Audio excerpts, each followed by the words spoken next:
Vou tirar o som de todo mundo. Só para a gente fazer uns minutinhos de... A gente vai fazer as preces.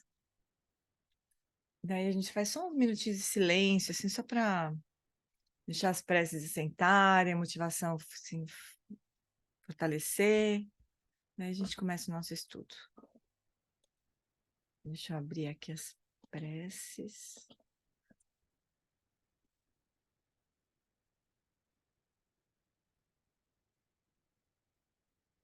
Não são durante uns instantes. Só traz a atenção toda de volta para casa. Traz a consciência de volta para casa. Sente o corpo, sente os apoios do corpo na cadeira, no chão.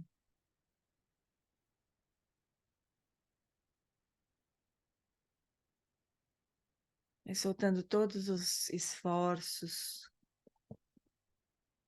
que estão por trás das tensões do corpo. Então, deixa a consciência permear todo o espaço do corpo.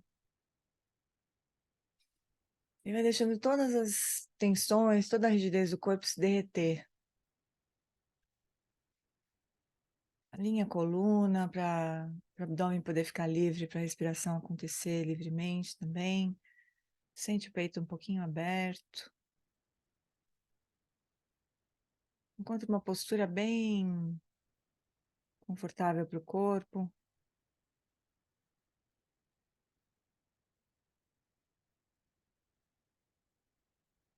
Deixa a consciência permear o corpo e ir soltando todos os esforços, trazendo o corpo para um estado de conforto, relaxado.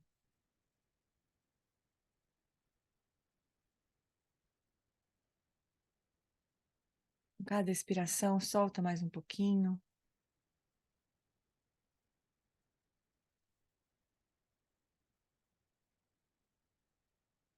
Deixa a mente se acalmar um pouco, soltando as preocupações com o dia, as urgências do dia.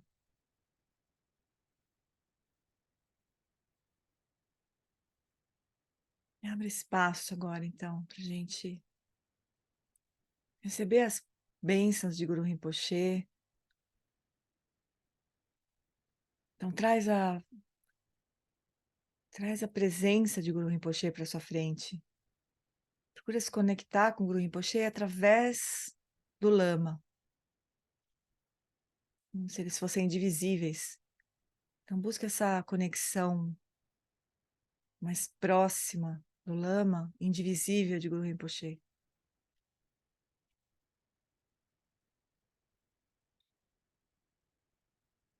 Tukutondo diz que a devoção é a alegria de estar na presença do Lama. Então, se conecta dessa maneira, como se o Lama estivesse presente aqui com a gente, nesse momento.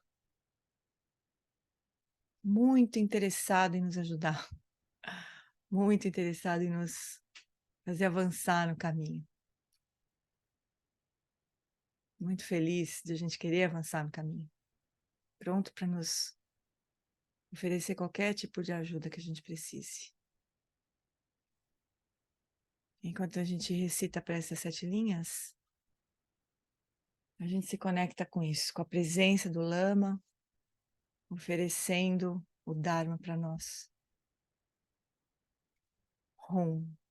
Na fronteira noroeste de Udiana, no coração de um lótus, está sentado aquele renomado como Padmasambhava, que alcançou o espantoso Supremo Siddhi e está cercado por uma hoste de muitas Dakins. Seguindo suas pegadas, dedico-me à prática, por favor, aproxime-se e conceda suas bênçãos. Guru Pema Siddhi Hum. Hum Orgen Uge Nobjan Sam Pema Gesar Dompola Yam Sen Chogi Modrumye Pema June Shesudra Kordu Kandro Mampekor Keki Jesu Dadruki Jingi Lapchir Sheksuso Guru Pema Siddhi Hum. Hum Orgen Uge no Chansam. Pema Gesar Dompola. Yam Sen Chogi Modrumye. Pema June Shesudrak. Cordo Kandro Mampe Cord. Keki Jesu Datruki. Jingi Lapchir Sheksuso. Guru Pema Siddhi Hum. No Buda, no Dharma, na excelente Assembleia da Sangha, até que alcance a iluminação, neles eu tomo refúgio. Através da minha prática das 6 perfeições, possam todos os seres sencientes alcançar o estado búdico. Sanje Chodan Sochi Chonamla Janchu Bardu Dagni Chapsuchi Dagi Jinso Jipe Sonamchi Drola Penchir Sanje Druparsho Sanje Chodan Sochi Chonamla Janchu Bardu Dagni Chapsuchi Dagi Jinso Jipe Sonamchi Drola Pentir Sanje Druparsho.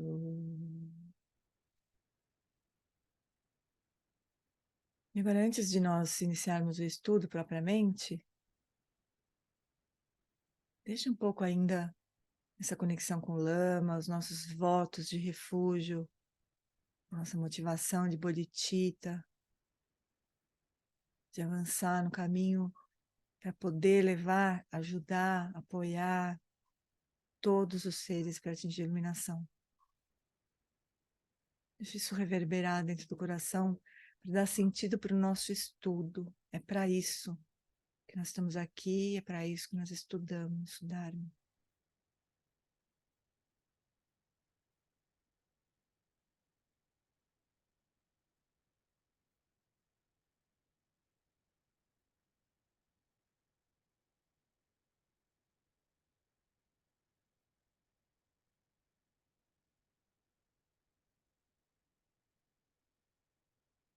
Agora, então,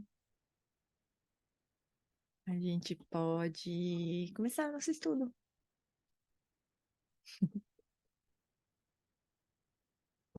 Como que é para vocês esse começo do nosso, as preces? Como é que isso funciona para vocês, assim? E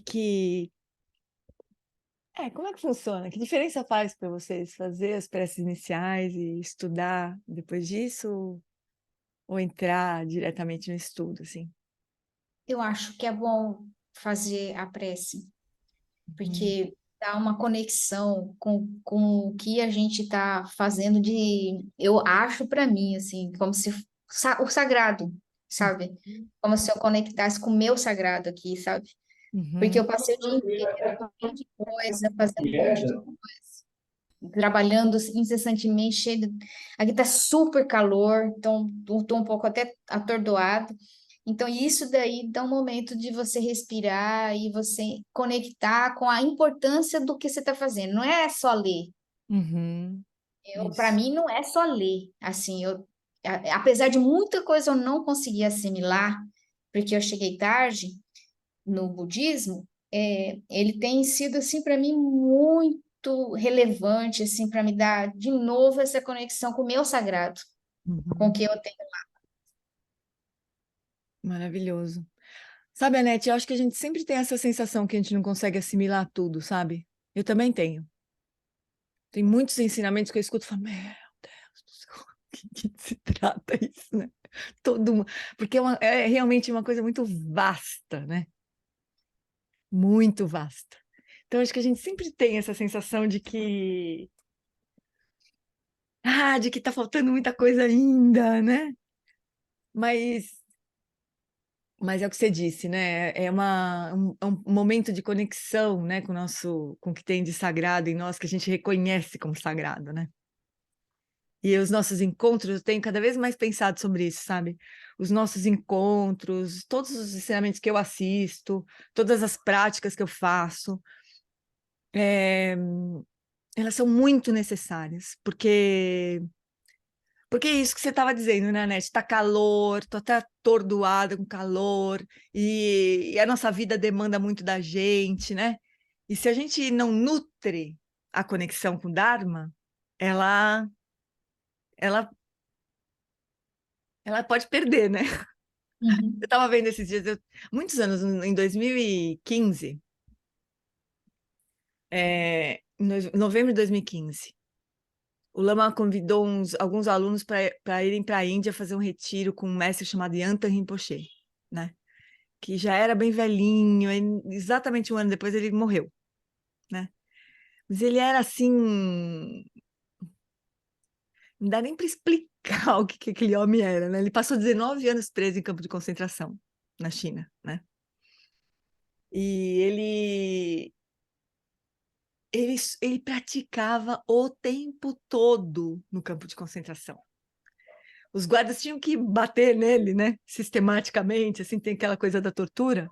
Mas eles tinham que ficar trocando a guarda, porque os alunos, os guardas viravam alunos dele. Se encantavam com ele, viravam alunos, não conseguia mais bater nele, né? Então eles precisavam trocar a guarda, assim. Além das peraltices que ele fazia, assim, né, com os guardas. Mas ele passou todo o tempo que ele passou preso, ele passou praticando, né? Aí eu estava vendo esse documentário, que eu posso postar aqui para vocês também. Não tem como... Esse documentário não tem como fazer tradução simultânea, aquela tradução automática do YouTube, porque tem muita legenda, né? Em inglês, dele falando em tibetano. Mas um aluno dele, né, falava assim, no documentário ele falava assim, por muito menos do que ficar preso e sendo torturado, eu já larguei a prática do Dharma. Eu já me atrapalhei e já larguei, né? Depois voltei, assim, mas a prática oscilou, né? Eu não conseguiria ter praticado como ele praticou, né? Preso, torturado, não sei o quê.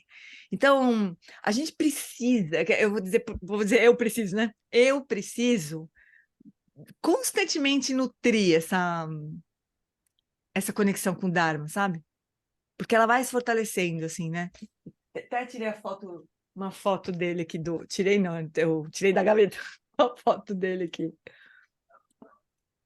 Deixa eu me selecionar aqui. Dá para ver. Tá vendo? Bem velhinho, né? E ele dava ensinamentos sentado na cama dele, na verdade. Era uma coisa só, assim, a cama, o lugar que ele dava ensinamento, e o Lama Lomola traduzindo para ele. Foi uma coisa, assim, espetacular, né? E a gente tinha um plano, assim, de voltar, né? Fazer uma sequência de retiros com ele, mas no ano seguinte ele já morreu, então não deu tempo. Mas a gente encontrou uma vez, pelo menos, né? Fala, Darcy. Eu acho que... boa noite, gente. Obrigado. Eu acho que esse momento inicial, apesar de eu não ter nenhuma pegada devocional, até eu assistir a, aquele vídeo que você passou no retiro, que ali mudou um pouco a minha.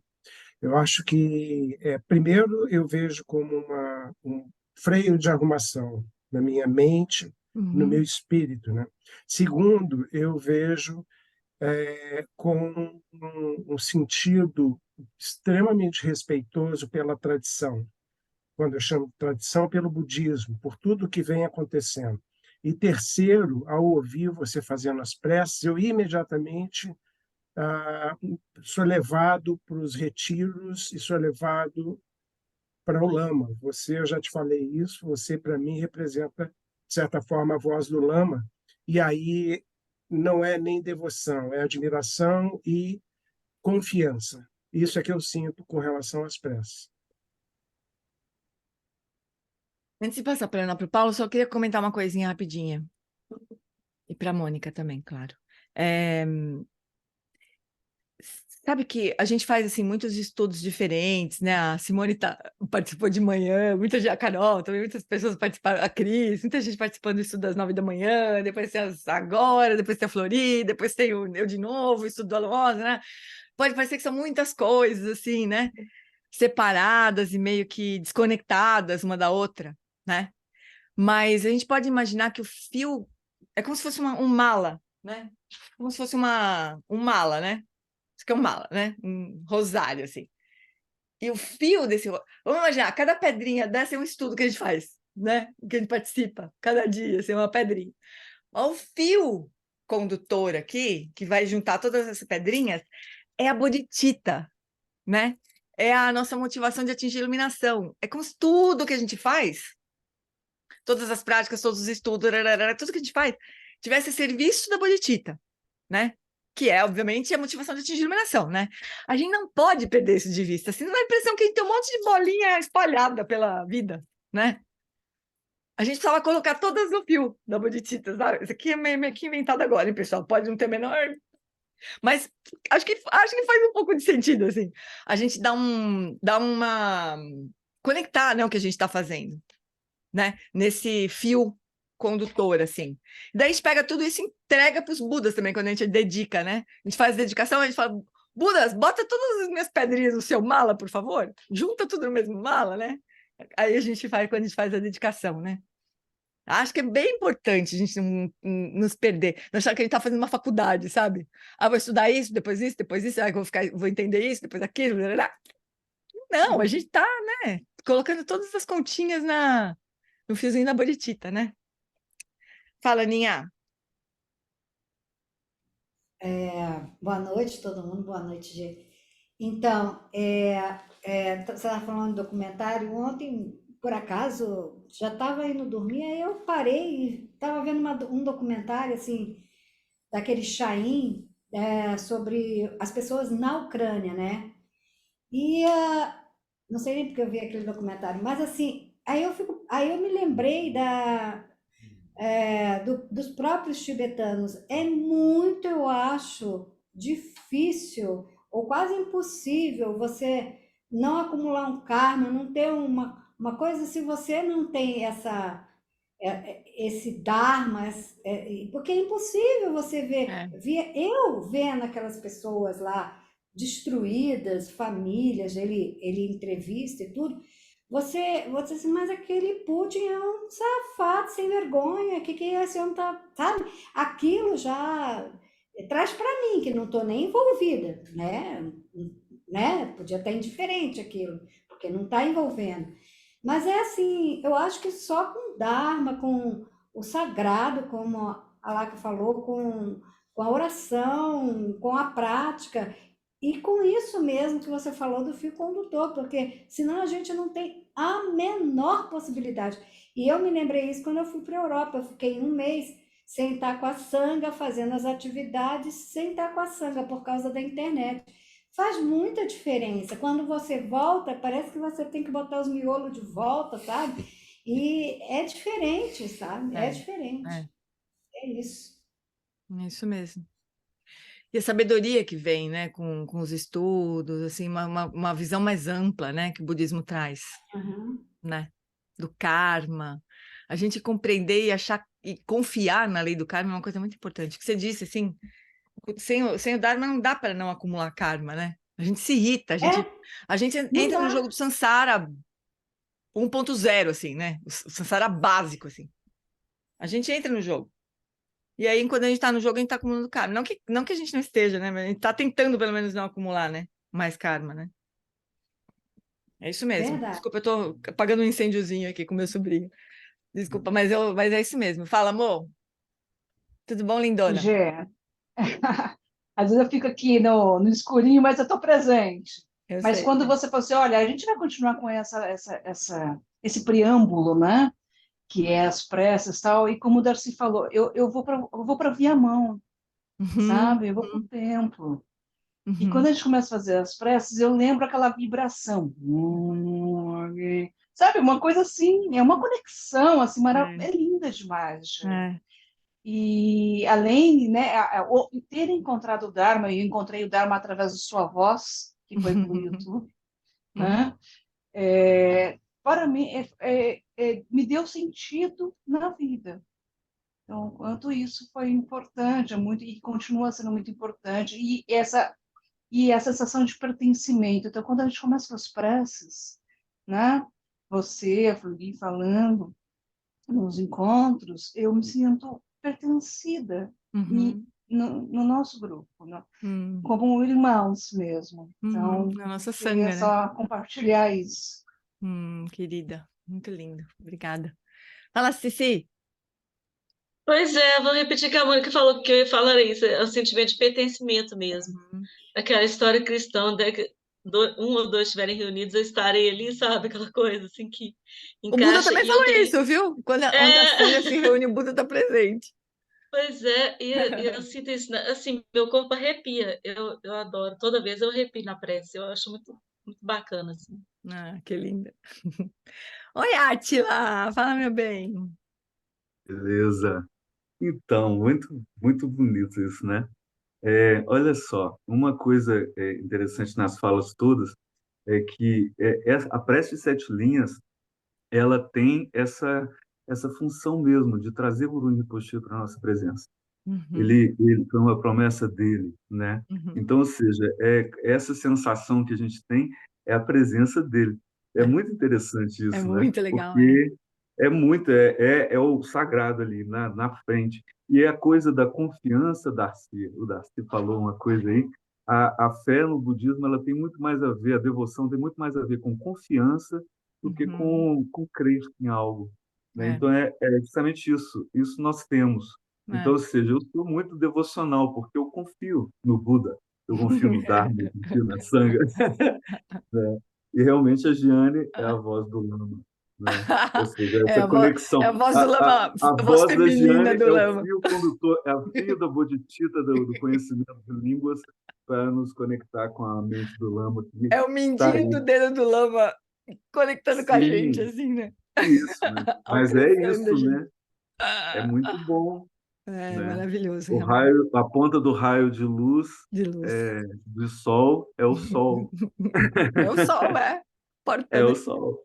É Lindeza. isso. Fala, Dedê. Ah, só uma coisinha, rapidinha.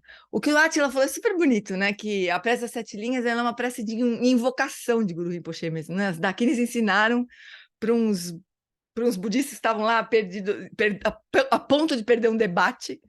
E naquele tempo, naquela época, os debates significavam... Perder um debate significava que eles iam ter que se submeter a uma outra tradição. E daí eles estavam praticamente perdendo o tal do debate. As daqueles foram lá, olha, chama o Guru Rinpoche, vai lá, sobe num lugar bem alto, faz um banquete, recita esta prece aqui, Guru Rinpoche vem. Aí, o Guru Rinpoche foi lá, debateu, ganhou o debate, fim da história. Então foi assim, né? Então essa é uma das histórias da prece das 7 linhas. Então, a prece das 7 linhas é uma prece de invocação. Aí o Átila falou assim, tudo que cada uma falou é a presença de Guru Rinpoche. Mas a gente não acha. A gente acha que a presença de Guru Rinpoche seria uma criatura, assim, com a forma de Guru Rinpoche se materializar na nossa frente, né? Isso seria a presença de Guru Rinpoche. Mas as bênçãos, a presença, isso tudo se manifesta de muitas maneiras, né? Botando fogo na nossa prática, né? Eu estava assistindo o documentário, olha só como é que é. O assistente do Eric, o Rune, do Eric Pemakunson, postou no Facebook esse documentário do Yantan Rinpoche, que eu não tinha assistido. Eu assisti esse documentário, me deu uma choradeira, uma crise de choro. Eu fiquei uma louca, assim, passei o dia inteiro praticando, hoje pratica. Então isso é bênção, né? A gente vê aquela criatura. Eu vou até mostrar o comecinho do vídeo para vocês entenderem vocês verem como que maravilhoso que é, né? Mas só um comecinho, assim, só para não também a gente não passar o tempo todo falando disso, mas a gente pode não reconhecer exatamente o que é a presença, o que são as bênçãos, né? Mas pensa assim, tudo que nos coloca no caminho da prática e toda energia de prática é bênção, sabe? Então, o que a gente pode muito rezar, assim, é para a gente não perder isso, para a gente que suas bênçãos fluam constantemente. A gente pode pedir para o Guru Rinpoche, né? Que as suas bênçãos fluam, quer dizer, que eu nunca me perca da energia da prática, sabe? Que eu nunca olhe para o Sansara e fale assim, sabe uma coisa? Acho que eu vou dar uma passeada por lá, eu vou ficar um tempinho lá. E pronto, passa vidas lá no Sansara, né? Sansaricando, como diz uma amiga minha. Então, a gente, né? Esse é um risco que a gente realmente corre, né? Então, as bênçãos dos mestres mantêm a gente no caminho. Eu vejo isso. Para mim, funciona muito assim, sabe? Fala aí, Dedê. Para mim é uma prece muito especial. Vai chorar. Ela só chora, essa mulher. A primeira vez que eu recitava, eu só chorava. Eu não conseguia recitar. Fala, bebê, fala. E quando tu fala para colocar o lama na nossa frente, o que eu faço? Eu estava num TBT do lama essa semana, olhando as fotos do retiro de 2016. Aí, mas eu acho essa parte, parece assim que é o P, sabe? Para tudo e entra no universo do estudo, assim. Vamos botar continha no nosso mala, né? É isso mesmo, gente. Eu só queria... A gente nunca chega acho que nesse horário muito conversar sobre isso, né? Às vezes é bom a gente trazer, dar uma organizada, renovar um pouco a nossa conexão, né? Um pouco mais claramente, assim. Eu queria só mostrar para vocês o comecinho desse documentário do Yantan Rinpoche. Só uma cena muito comovente, assim, que é bem a comecinho, assim. E daí a gente segue nosso estudo. Acho que eu não comecei... Espera aí, não compartilhei o áudio.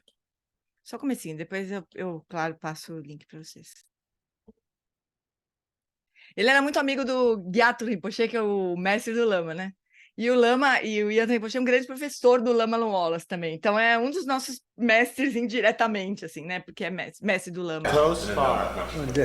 Close. É uma filmagem, uma sequência de filmagens, assim. Right. This? Yes.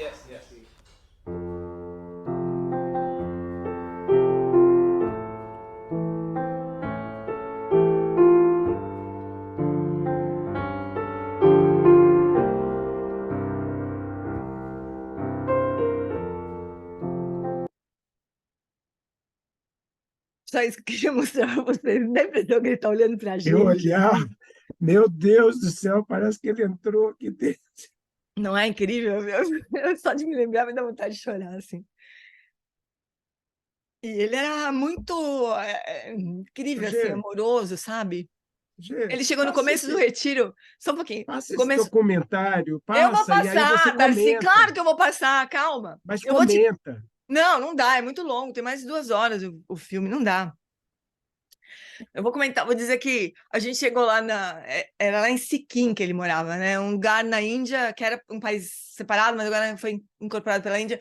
Muito difícil de chegar, mas a gente chegou e ficou, acho que uns 12 dias lá.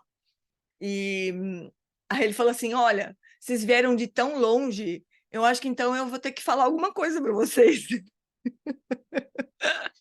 E deu assim, ele só parava porque a gente se cansava, né? Senão ele ficava assim, sabe, ininterruptamente falando com a gente, assim. Muito impressionante, muito impressionante. Eu vou mandar o documentário para vocês e o Lama deu um ensinamento, está disponível na internet, que chama Visão, Meditação e Ação, que foi o que ele ensinou para a gente, lá, um texto que ele compôs, o Yantan Rinpoche mesmo compôs esse texto, e o Lama durante um retiro, que acho que foi 2018, eu acho, 19, por aí, ele ensinou esse texto, está disponível na internet, né? Chama Visão, Meditação e Ação, que foi o ensinamento do Yantan Rinpoche que ele deu para a gente lá mesmo. Aí o Lama transcreveu e fez um texto, né? E ele ensina de vez em quando esse texto do Yantan Rinpoche. Eu vou passar também para vocês. Mas eu queria compartilhar porque foi ontem que eu revi isso, sabe? Me tocou tanto, assim, tanto rever. Esse início do vídeo é um negócio tão, sei lá. A A Flori postou o link do ensinamento do Lama sobre o texto de Yantan Rinpoche. Visão, meditação e conduta, o C de conduta, né? Que a gente traduz como conduta. Mas é isso, amores, é o poder de um mestre, sabe? Esse, assim, de tocar. Talvez, que nem o Darcy falou assim, eu tenho a impressão que ele entrou aqui, me manda o link. Isso é o poder do mestre, né? De nos inspirar. Isso é uma coisa tão impressionante, né? A gente pode não achar meio comum, assim, sei lá, mas não é comum, não é qualquer coisa, assim. O poder de inspirar as pessoas não é qualquer coisa, né? É uma coisa muito poderosa, né? Fala, Flor. O Miguel Rinpoche disse agora nesse retiro de Mahamudra desse final de semana que os ensinamentos são passados oralmente 7% só. 93% é nesse Direto, nível né? sutil, assim. Essa bênção, esse nível sutil, assim. É interessante. Eu vou ver o que mais eu encontrar dele, assim, mas esse documentário é muito bonito e tem assim, tem o Gyatso Rinpoche, que é a coisa mais engraçada do mundo, porque o Gyatso Rinpoche, ele era o oposto do Yantan Rinpoche. O Yantan Rinpoche, ele dava ensinamento 100% do tempo. O Gyatso Rinpoche fazia palhaçada 100% do tempo. Era muito engraçado. Então, ele tem, nesse vídeo que vocês vão assistir, ele bota um óculos desse tamanhão, assim, durante o ensinamento do Yantan Rinpoche, fica fazendo palhaçada, fingindo que tá fumando, pega uma caneta, assim, como se ele estivesse fumando, assim, sabe, posando de playboy. Coisa super engraçada. Um super mestre, obviamente, né, do mesmo calibre, assim, eram tudo amiguinho. Ele, então era assim, os coleguinhas, assim, era o Yantan Rinpoche, o Gyatso Rinpoche, que é o mestre do Lama, e o Shagdo Tulku Rinpoche. Eram tudo amiguinhos, sabe? Então, a gente tá de mão dada com essa galera aí, com esses mestres, assim, sabe? Diretamente, indiretamente. Eu, por exemplo, nunca conheci o Gyatso Rinpoche, nunca encontrei com ele. Mas eu sinto que ele é meu professor, né? Porque é professor do Lama, imagina. Vai ser professor... Como assim que a gente não é aluna dele, né? E o Yantan Rinpoche, então, nem se fala, né? Mas é isso, meus amores. Desculpa, tomei quase metade do tempo que a gente tem para estudar, mas é que, sei lá, estava muito comovida, achei que queria apresentar para vocês o Yantan Rinpoche um pouco melhor. Só para o Darcy não infartar. Tá aqui o... Você vem falar do Conselho de Administração e... Conselho de Administração, que é isso? Junta os três. É do Conselho de Administração, só top 10. A turma, né? Os coleguinhas. Então tá bom, meus bens. Só uma última coisinha. Quando eu estava vindo embora da Índia, chegou um lama, que era um dos assistentes do Yantan Rinpoche, que estava indo viajar também. Ele pegou e me deu 10 rúpias. Uma nota de 10 rúpias, que não vale nada, né? 10 rúpias, assim, nem sei, talvez 1 centavo, sei lá. Mas uma nota. Me deu, assim. Falou assim, olha, o Yantan Rinpoche mandou distribuir essas notas para vocês. Eu falei, mas por quê? Não sei, guarda na sua carteira, guarda. Claro que vou guardar, né? Óbvio que eu vou guardar. Está guardado num cofre, naquela nota valiosíssima de 10 rúpias. É uma coisa assim, né? Esses lamas ficam tentando alcançar a gente de tudo que é jeito, viu? Isso que é a verdade. Bom, então, vamos voltar para o nosso budismo com atitude.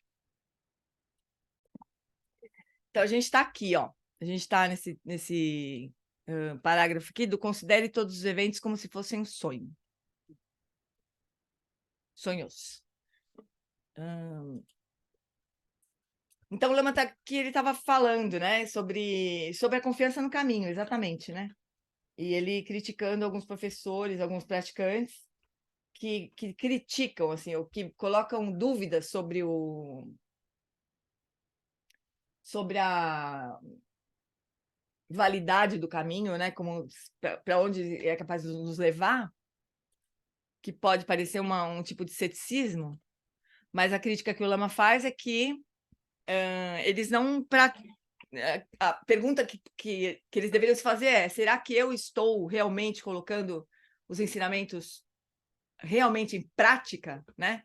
Será que o problema está com o ensinamento ou está comigo? Né? Esse tipo de ceticismo que o Lama fala que eles deviam ter, né? Então, Lama fala, se quisermos exercer um ceticismo saudável, então nós devemos ser tão céticos quanto a nossa compreensão e prática espiritual, como somos em relação aos relatos de iluminação daqueles que nos precederam, né? Então, será que a gente está realmente executando a prática da forma correta, né? E será que não está aí o problema? Você não alcança o mesmo resultado? Ou será que o problema era do Milarepa? Ou será que o Milarepa estava mentindo? Todos esses grandes mestres, né, que atingiram a iluminação na vida só, por exemplo, estavam mentindo, estavam viajando, né? Caso contrário, em vez de nos elevarmos à realização contemplativa budista, seremos propensos a recuar aos pressupostos freudianos comuns de que os seres humanos são inevitavelmente sujeitos ao sofrimento devido ao poder superior da natureza, à debilidade dos nossos próprios corpos e à inadequação das regulações que ajudam as relações mútuas dos seres humanos na família, no Estado e na sociedade. Lama batendo no Freud aqui. A limitação do Freud. Mas para o Freud tudo bem, porque ele não estava se propondo a levar ninguém à iluminação, né? Ele estava se propondo a ajudar os neuróticos e os psicóticos a sofrerem um pouco menos. Era a proposta do Freud, né? Agora, será que a gente não pode ir além? Né? Será que a proposta do Dharma não é ir além de onde a psicanálise, a psicologia podem nos trazer? Né? O Buda afirmou ter feito uma descoberta extraordinária. E suas descobertas supostamente foram corroboradas por muitas gerações posteriores de contemplativos asiáticos.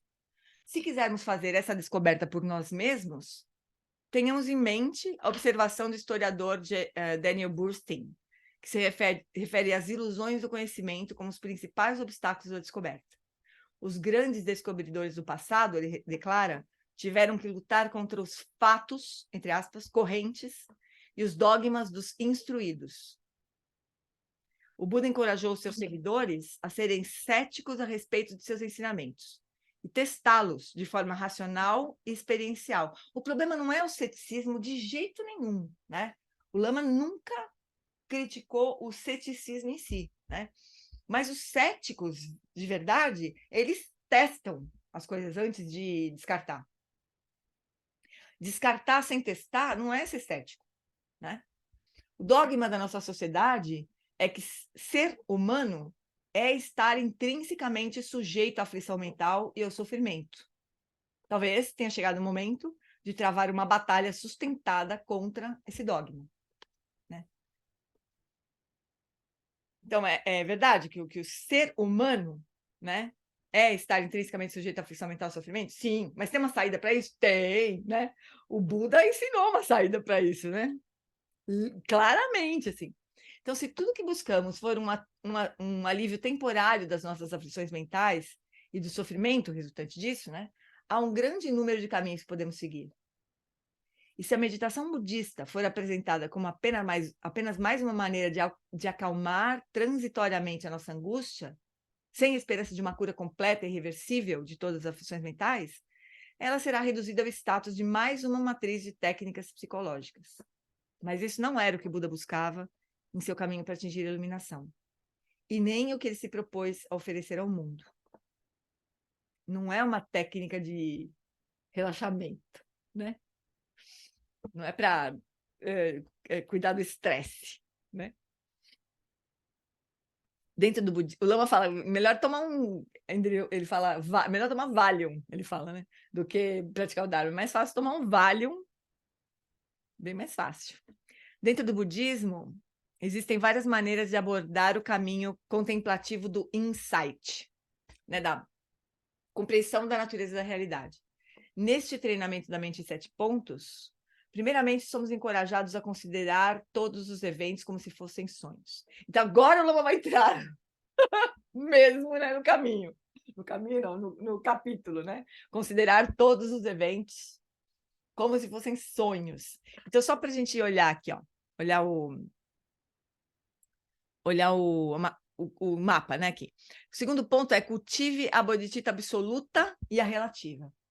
A bodhicitta absoluta é a sabedoria, é a Prajnaparamita, né? É a sabedoria completa, assim, da vacuidade e a própria iluminação, na verdade, né? E a partir daí, então, surge a bodhicitta relativa, que é a compaixão, que é né, a manifestação da compaixão. Então, esse ensinamento, ele parte daí. Se a gente conseguir atingir, né, a fonte da sabedoria e da compaixão, tudo o resto brota daí, né? Mas pode ser que não seja muito simples para a gente atingir essa fonte, né? Mas é aquele método do Lama Santen. Joga o gato no topo do pau de sebo, se ele se segurar lá, beleza, né? Se não se segurar, tem mais 6 pontos pela frente aqui, né? Não, brincadeira, não é que tem mais 6 pontos, não. O segundo ponto, na verdade, é o coração desse ensinamento. Todos os outros, tanto as preliminares quanto os outros pontos, servem para proteger, para fortalecer esse ponto central que é a bodhicitta. Acho que por isso que essa história do mala funciona nesse caso, né? Como se tudo que a gente faz, na verdade, no Dharma, é para isso, para cultivar a bodhicitta absoluta e relativa, né? É bom a gente encaixar as coisas aí, né? Então, a gente está procurando aqui cultivar a sabedoria, né? Cultivar a inteligência para acessar a sabedoria primordial. Então, o primeiro ponto que ele fala aqui, primeiro é aquietamente, né? E deixa o mistério se revelar. Então, por isso que até agora o Lama falou de shamatha. Praticamente, nossa, quase que eu falei shamatha de novo. O Lama falou de shamatha, né? É que eu tenho visto alguns professores falando shamatha, e eu tomei uma esfrega do Lama a primeira vez que eu falei shamatha. Porque a gente ouvia shamatha, né, no Brasil, assim. Aí o Lama falou, sabe o que quer dizer shamatha? Ele falou para mim, shamatha em português, eu falei, né, brincando com ele. Ele falou, não, quer dizer roupa velha que não serve mais. Isso quer dizer shamatha. Nunca mais eu falei shamatha até hoje, né? Eu falei de novo. Mas então, shamatha, né? Então, o que o Lama encontrou? Lembra que o shamatha não necessariamente, esse aforisma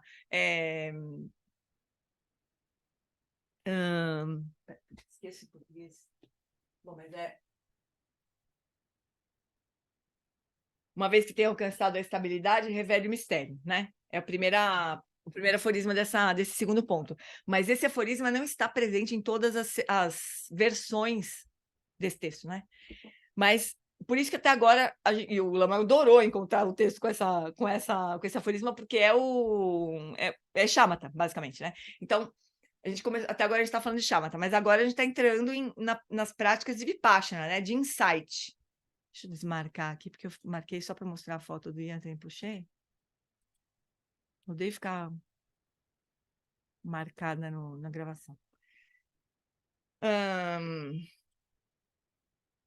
Então, aí, em seguida, então a gente vai.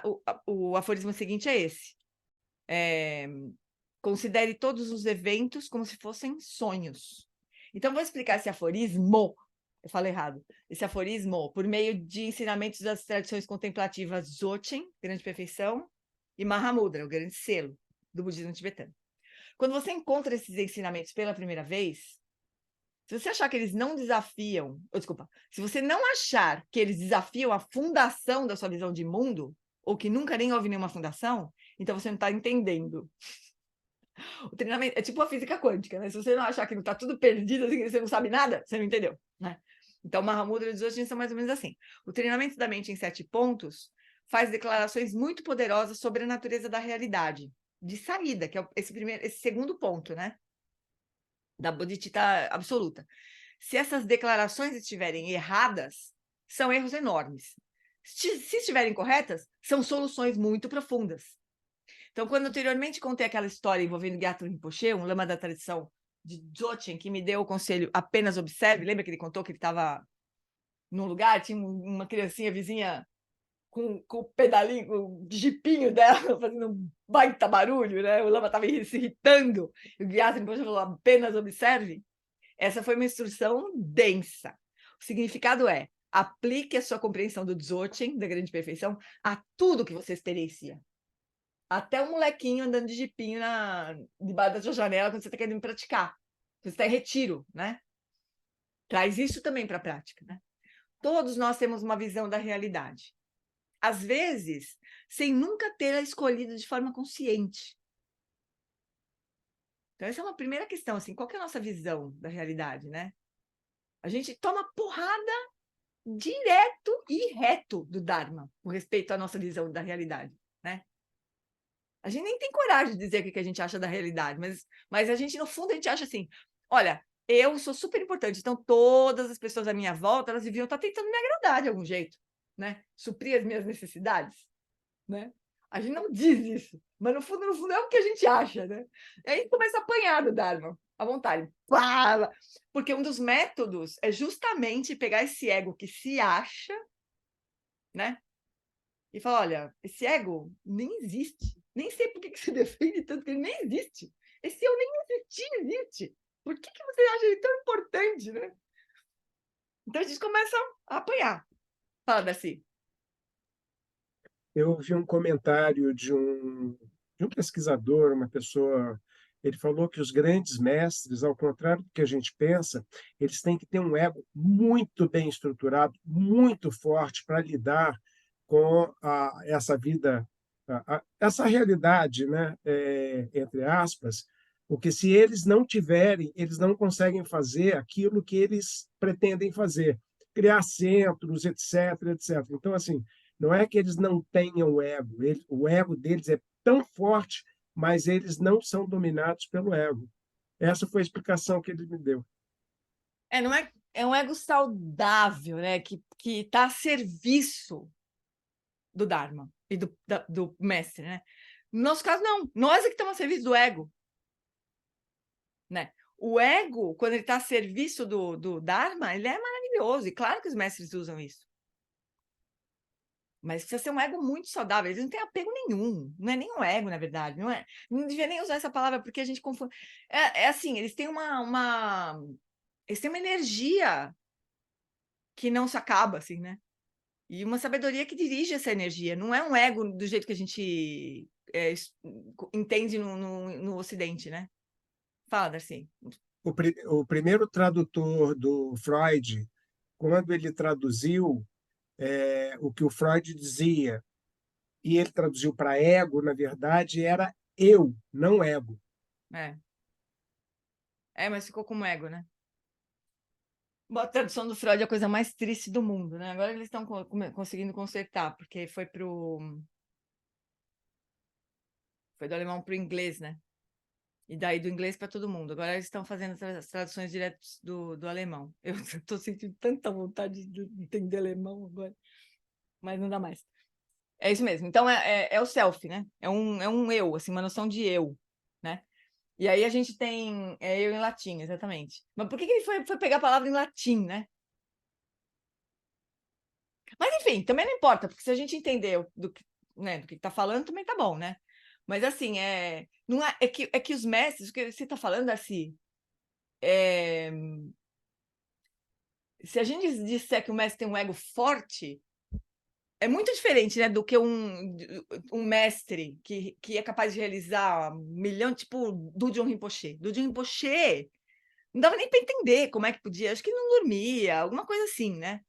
Ou ele tinha umas emanações, assim, fazia as coisas ao mesmo tempo, porque ele fez muitas coisas. A Johnny Fax também, parece que teve várias vidas, né? Então, não sei, o Lama Santen também. Quer dizer, eles têm uma energia muito inesgotável, parece, né? Mas não tem como comparar um mestre realizado, que coloca toda a energia dele a serviço do Dharma, e um maluco, autocentrado, egocêntrico e que faz tudo por poder, por sei lá mais o quê, né? Não dá para comparar. Então, coisas são muito diferentes.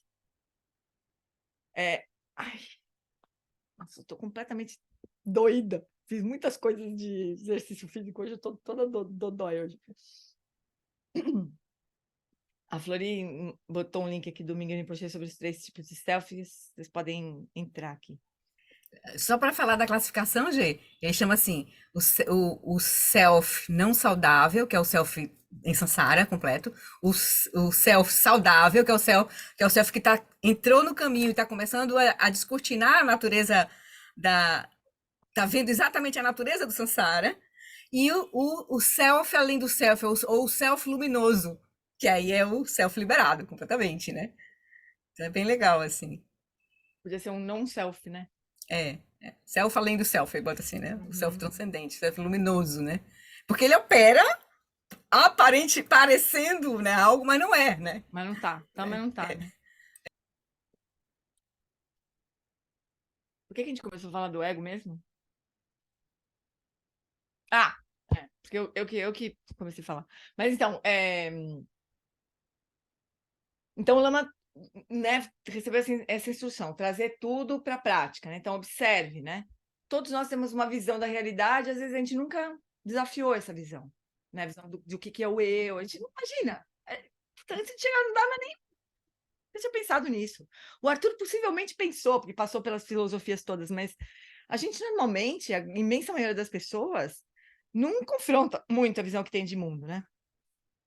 E as coisas vão dando certo ou não, e vão indo, né? Então, uma visão comum da cultura ocidental é de que a realidade é o mundo tal como nos parece. O que a gente está vendo é o que é, né? Quando eu olho para o Jack, né, sentado 10 metros de distância de mim, seu corpo parece um grande pedaço de matéria totalmente separada de mim. Eu estou aqui, ele está lá, e há um vazio entre nós, um espaço vazio entre nós. O ambiente que experiencio também parece estar totalmente lá fora, independente de tudo que eu penso, digo ou percebo. A gente tem a impressão que tudo está aí fora, do jeito que a gente só está constatando, né? Como é que as coisas são. Pelo que eu sou capaz de dizer a respeito das aparências, se eu caísse morto, a realidade não mudaria. Só que a realidade para quem, né? O que é uma realidade sem alguém que observe essa realidade? Então, as aparências, tudo que surge, né, sugerem que os fenômenos percebidos existem independentemente da própria percepção. A maioria de nós, por descuido, vive de acordo com essa visão filosófica, que o mundo existe do jeito que parece ser, né? As aparências nos informam que sujeito e objeto são separados, não tem nada a ver com essa garrafa famosa aqui de água, com a xícara que quebrou, que o Ivan me deu, como se não tivesse nada a ver, né? Eu tô aqui, essa garrafa tá aí, ela vai continuar exatamente do jeito que ela é para sempre, e todo mundo que olhar para essa garrafa vai achar a mesma coisa. As aparências nos informam que sujeitos e objetos são diferentes, são separados, e, portanto, quando as pessoas nos tratam mal, elas se tornam alvos radicalmente separados de nós mesmos e revidamos. Era o que a Ana estava falando. Desgraçado desse Putin. Como é que eu vou fazer para não criar karma, né? Olhando o jornal, assim. Eu ia falar para você, Aninha, que você falou assim, isso aí nem me atinge, né? É claro que atinge. Se a gente olha para a televisão e fala, desgraçado desse Putin, atingiu, você está na guerra. Você entrou na guerra, né? O Lama fala assim, né? A gente... um jogo de futebol. Como é que ele fala, gente? Lama Santen dizia que botava um Budazinho em cima da TV e via a luta do Mike, não sei se era Mike Tyson, era um... Não dava nem tempo. Não. Aí ele disse para ver o quanto ele não... Até o momento que ele não conseguia entrar no... e tá torcendo pelo... Pega, mata, né? Começou a torcer, já tá dentro, né? É o que a gente faz na guerra, né? A gente olha lá a Rússia com a Ucrânia e torce para a Ucrânia, lógico, né? Óbvio, né? Só para nós que é óbvio, né? Porque os russos não concordam, né? Então, assim, a gente já está na guerra, né? Então, é assim a realidade que todo mundo vê, e a gente também vê assim, né? Só que a gente já está começando a desconfiar desse negócio. Meu, peraí, então calma. Mas se eu continuar fazendo isso, eu vou continuar charfundando no Sansara. Como é que eu faço para não ver assim, né? Para não... Porque o problema não é só, né? A gente fala desgraçado do Putin. O problema já está antes disso, né? De a gente ver a separatividade, assim, dos russos e dos ucranianos e de nós. Já está aí o karma, né? De enxergar tudo isso como se fossem coisas separadas, independentes, né? É a partir daí que a gente escolhe um lado e tudo mais. Na hora que a gente está vendo já, entendendo aquilo como uma guerra entre dois lados, já estamos fazendo o jogo, né? Porque a gente já colocou as peças no tabuleiro, agora é só jogar, né? Então, mas essa é a visão de mundo, né? Ninguém acha a gente maluca de falar nada. Se a gente falasse isso, estava tudo certo, né? Porque é a visão de mundo mais comum, né? A partir da história da descoberta científica, podemos antever que há realidades mais profundas do que há realidades mais profundas do que aquelas que as aparências nos levam a acreditar. Algumas das visões da mecânica quântica do século XX contrariam profundamente muitos dos pressupostos da física clássica. treinamento da mente em 7 pontos também apresenta uma hipótese de trabalho radicalmente contrária à experiência comum do sujeito-objeto. A injunção, considere todos os acontecimentos como se fossem sonhos, nos encoraja a não ver as coisas como se elas fossem reais, como se existissem objetivamente por si mesmas. Pressupomos que a realidade corresponde perfeitamente às aparências. Gente, eu preciso encerrar, eu tenho aula. Corresponde perfeitamente às aparências. O treinamento da mente aponta para algo mais profundo. É aqui que nós vamos parar. Eu tenho aula com o Gespendia 7,5. Então, esse paralelo que o Lama faz, né? Da física clássica com a física quântica. E da nossa visão de mundo comum com a visão do Dharma, né? E aí, semana que vem, a gente... Mas, escuta, agora acho que estava naquele tempo de a gente...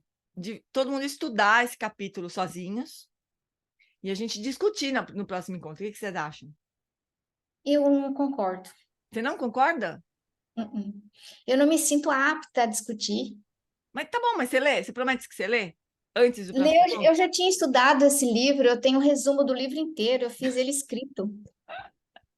Eu já tenho esse livro resumido. Tá bom, mas você pode ler de novo esse trecho aí? Só para ficar Deixa mais de ser preguiçosa e faz o seu serviço aí, pô. Eu?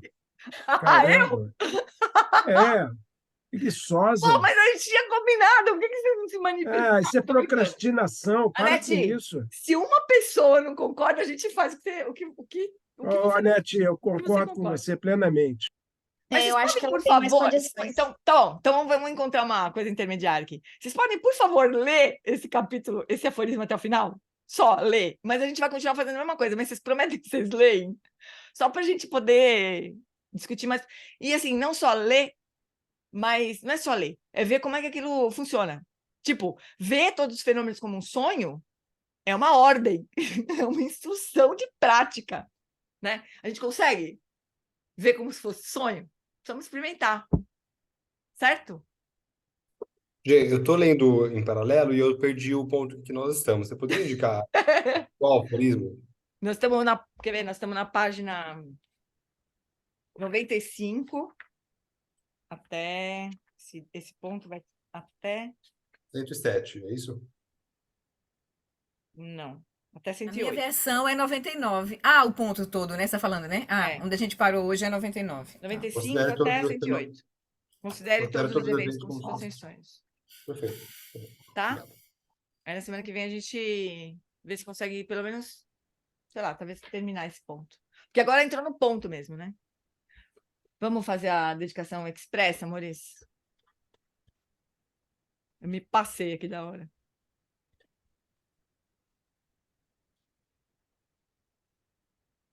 Dedicação rápida, mas profunda, hein?